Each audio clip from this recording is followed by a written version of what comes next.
Alright, hello, citizens of the Nigelverse. It is Nigel here, and welcome back to System Shock Radio. So, for starters, if you haven't already, go check out episode 77 of System Shock Radio if you missed that, and any of the other videos I've done that you might have missed. We did a few reviews yesterday, but we're coming at you today with another episode of System Shock Radio, like I just said. So, without further ado, let's get right into it. So, this first topic that I've got for you guys is actually a question. And this question is, what's scarier, the ocean or outer space? Now, I was scrolling through social media the other day when I came across this topic, and I figured it'd be interesting to talk about. And the thing about the ocean and outer space and the whole debate behind it, and why it's such an interesting thing to talk about. Which one do you think might be scarier? Just because both pretty much hinge on the unknown. We both are areas that we've explored some of, but not all of. We know some stuff about it, but we don't know a whole lot about it. And both present their own form of danger and intrigue as well. Also, both interesting in terms of what's scarier. And I'm going to try to make the argument for both sides. Starting with the ocean, aka, or just any body of water. Or, or if you're not a good swimmer, then you probably shouldn't be out in the ocean.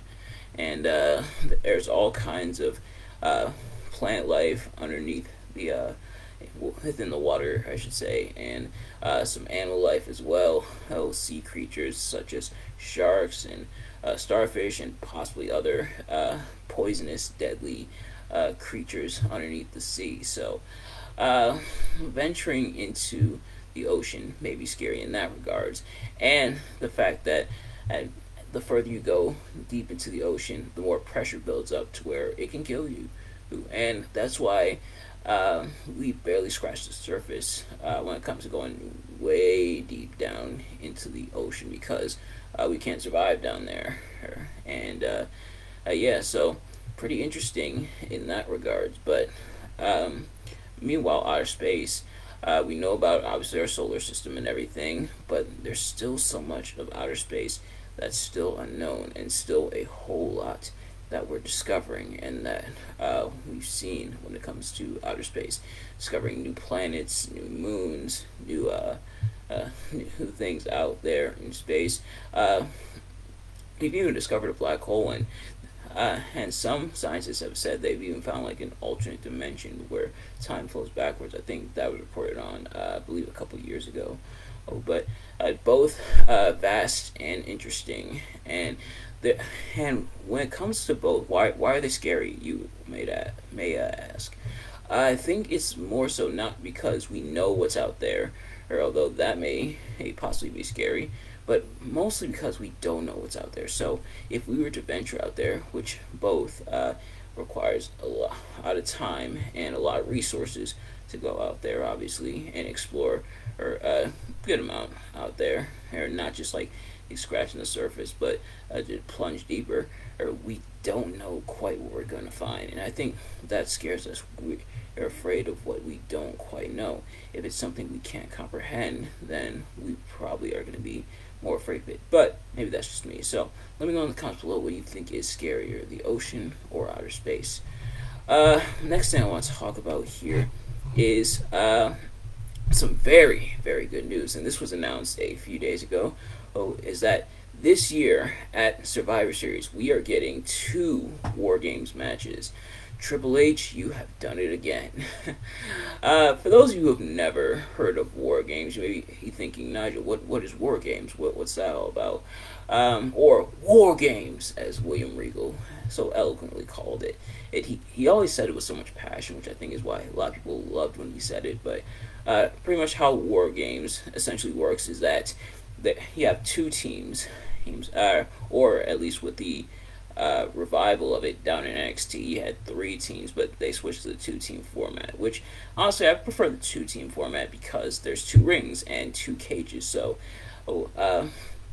There's two cages, two rings, separated by a border and everything. A steel beam separates the two rings, and each team has four members. At least in the two-team format, it was the three-team format. Each team had three members, but basically, you start off with one member each team, and then every, I believe, 2 or 3 minutes, it's or it might be like 5 minutes. I forget exactly, but another member from a team comes out, and then the next 5 minutes, the next member from the team comes out, and then that continues until all eight participants are in there. Now, no, you can't. You can't actually pin or force anyone to submit to win the match yet until all eight participants are in there, and then War Games actually begins, and then you can win by pinfall or submission. No disqualifications, no countouts. Actually, if you leave the cage, your whole team is disqualified, which no one has done that yet. But and then the first team to score a pinfall or submission on another team member wins the match. Now, it does sound a little complicated how I'm explaining it, but it's actually a lot of fun, and NXT's pulled this off to perfection. And for years, from 2017 all the way till 2020, the Undisputed Era ruled the War Games. They were in every War Games match. They went 2-2 when it came to War Games. The Undisputed Era won the inaugural one, and funnily enough, the first one, which was the three teams, three members each format, and actually that one was different because as both members will be released from their shark cages, which which if you're not in the match yet, you gotta wait in the shark cage. Funnily enough, Roderick Strong, even though he wasn't part of the Undisputed Era yet in 2017, he would end up coming along into the Undisputed Era later. He was still in the match because he teamed with the Authors of Pain, aka AOP, which, not gonna lie, I kind of miss them in WWE. Yeah, so the Undisputed Era have been in the first four War Games matches, and then in later years, 2018, 2019, and 2020, Roderick Strong will be a part of the Undisputed Era. So the Undisputed Era won the first one. They lost in 2018 and 2019, and then won again in 2020, and then by 2021, none of them were there. Roderick Strong was off doing his thing with Diamond Mine in 2021. That is, Adam Cole and Bobby Fish were gone, and they were in AEW at this point, if I'm not mistaken. And then Kyle O'Reilly, the War Games 2021 was his last pay per view in WWE before he also jumped ship to AEW. So, it was a good hurrah to send them off on not only tying up their record, but also having them go out with the win. But the War Games matches are usually a lot of fun, pretty brutal and everything. So I'm excited. I want to see where this goes. There's been talks of possibly having a team Drew, team led by Drew McIntyre versus the Bloodline. And now it's varied in terms of like rumors that it's going to be Roman Reigns, the Usos, Sami Zayn, and Solo Sikoa. Usually the rumors switch off one of the two, either Sami Zayn or Solo Sikoa. Honestly, yeah, I wouldn't mind seeing both members in there. Why not have a 5-on-5? And then Team Drew, and some people have said they want to see a team of everyone that, or multiple people that Roman's beaten for the Universal Championship. So that's names like Seth Rollins or Kevin Owens or Finn Balor or like Edge. And then obviously the team spearheaded by Drew McIntyre. That I think would be pretty dope.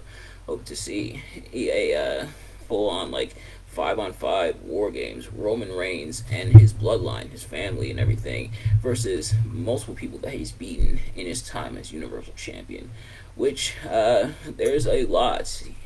He's been champion for about 2 years, so there's a lot of people that can be in that War Games match. So I'm excited to see what they do, and I'm not scared because Vince McMahon's not in charge. If Vince McMahon was booking War Games, it'd probably be okay, but not at the level it could be with Triple H at the helm, because of course Triple H is in charge of NXT.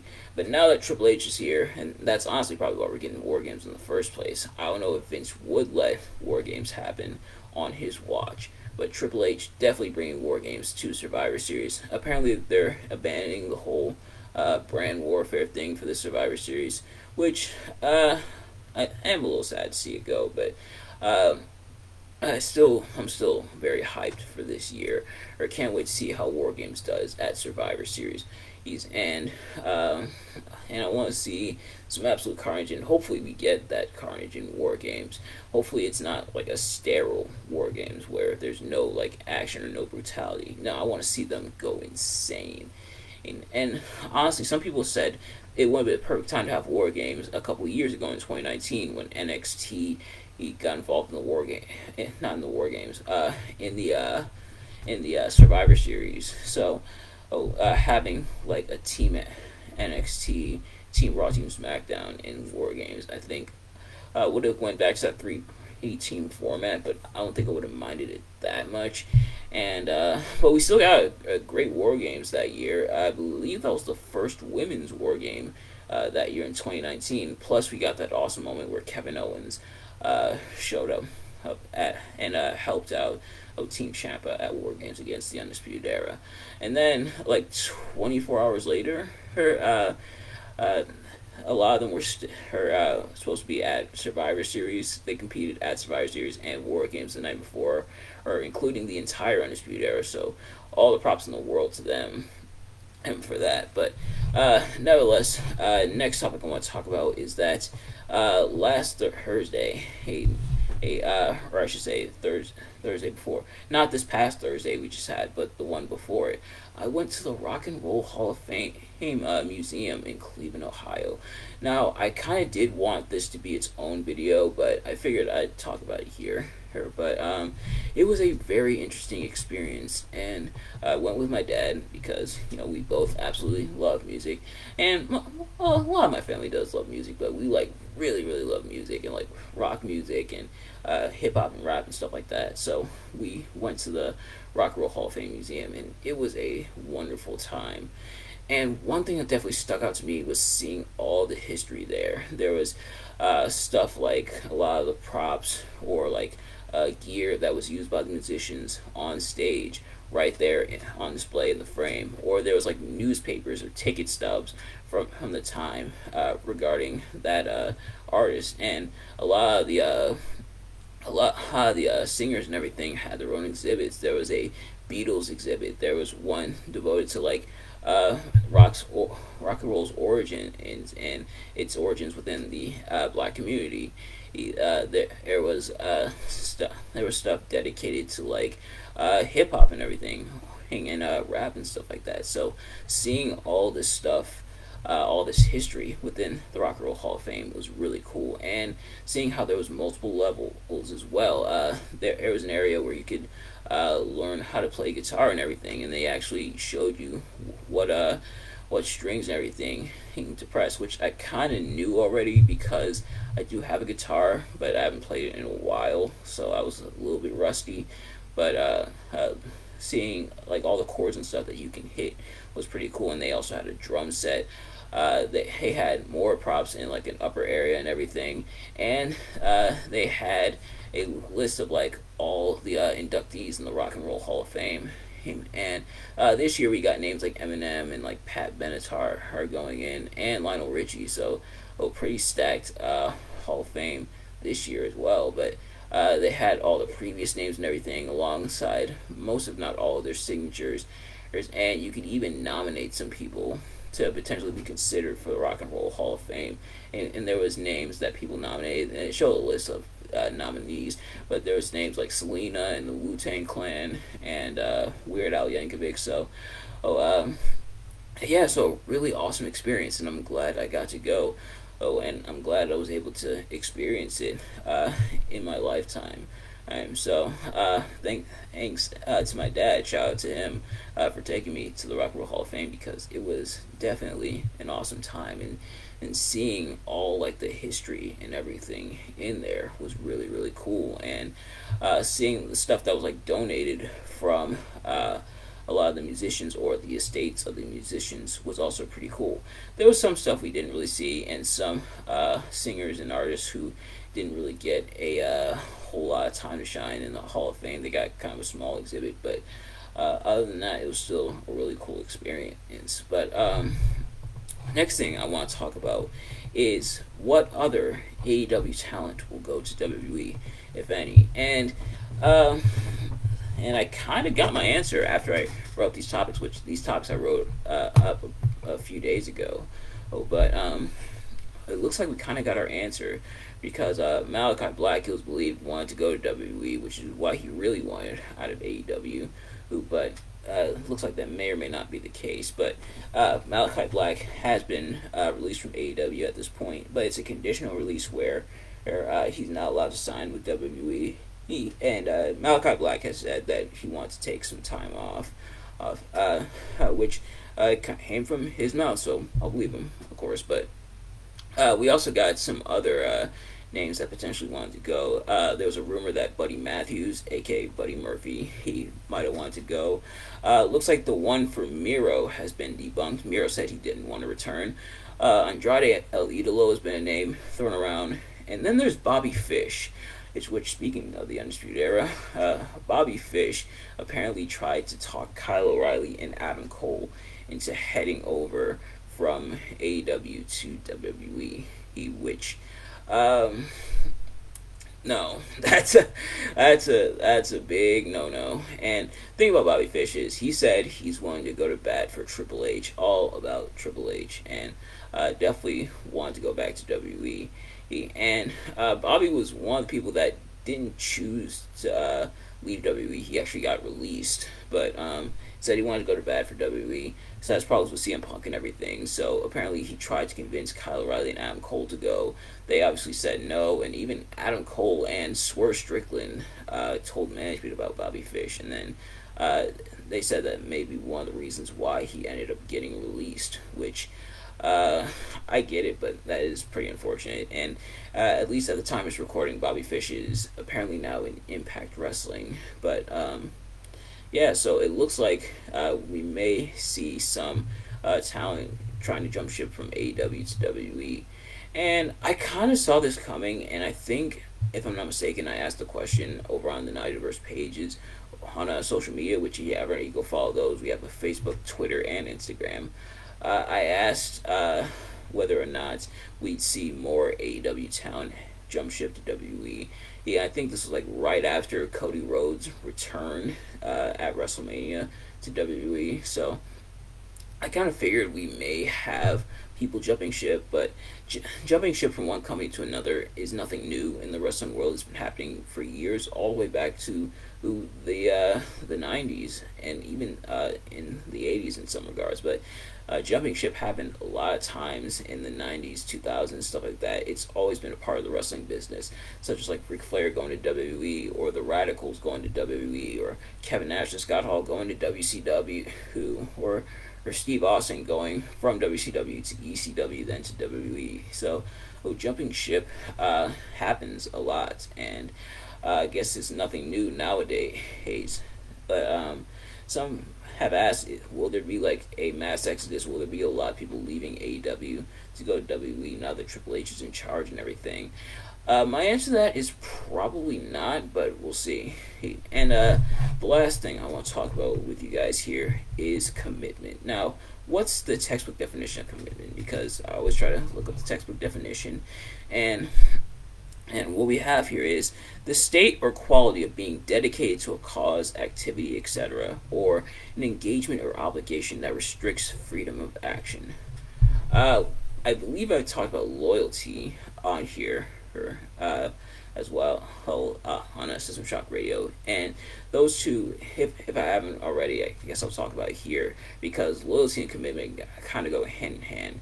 When you're committed to something, you want to see it through, and you want to continue to stick by it, and you want to continue to support it and do whatever you can to maintain it. For example, I'm committed to my YouTube channel here, so I'm gonna make videos, I'm gonna think of ideas for new videos, and I'm gonna do whatever I can to make sure I try to bring new and good content for you guys, which I hope I've been doing here on my YouTube channel. But it's because I'm committed. It's because I have a vision for my YouTube channel. I want to see it succeed, and so I'm going to do whatever I can to make sure it succeeds. And when people are committed, it, people will sacrifice for what they are committed to. There's people in college right now, which I graduated.